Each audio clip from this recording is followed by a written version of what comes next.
Osama bin Laden, infamous for orchestrating the 9/11 attacks and leading al-Qaeda, spent much of his life driven by an unyielding mission against the U.S. and its allies.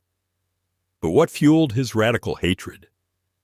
Unlike many militants shaped by poverty or oppression, Osama was born in 1957 into the luxury of Saudi Arabia's elite. The son of Mohammed bin Awad bin Laden, a billionaire construction mogul, Osama grew up with wealth, status, and access to excellent education. In his youth, Osama didn't show signs of extremism. Studying business and economics in college, he was known as a mild-mannered student with interests in poetry, military history, and soccer. However, in 1979, after college, he joined the Afghan Mujahideen's fight against the Soviet invasion. While the U.S. and Saudi Arabia supported these resistance groups, Osama's worldview shifted drastically during this period. By the 1990s, Osama's ideology had evolved from fighting the Soviets to waging war on the West. The Gulf War became a pivotal moment. As the U.S. stationed troops in Saudi Arabia, Osama viewed it as a desecration of holy Muslim lands. Though welcomed by the Saudi government, the presence of U.S. forces sparked Osama's enduring fury, leading to his declaration of jihad in 1996.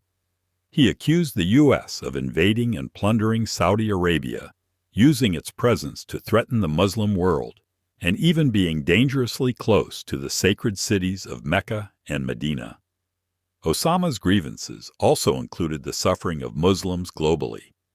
He criticized U.S. involvement in various conflicts where he felt Muslims were oppressed, from Iraq and Chechnya to Kashmir and Somalia. His rhetoric was bolstered by mentioning issues like the Palestinian conflict and the suffering caused by sanctions on Iraq, which he saw as justification for targeting American civilians.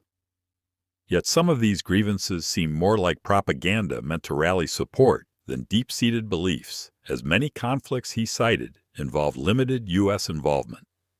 Osama's infamous letter to America in 2002 revealed an added layer to his motives: cultural condemnation. He denounced America's moral decay, targeting topics like promiscuity, gay rights, and even banking practices like interest. This shift appeared aimed at driving a wedge in American society, amplifying his influence through divisive issues. Ultimately, Osama's hatred of the U.S. was rooted not in any single event, but in a mixture of ideological, religious, and political factors, many emerging from his anger at U.S. presence in Saudi Arabia.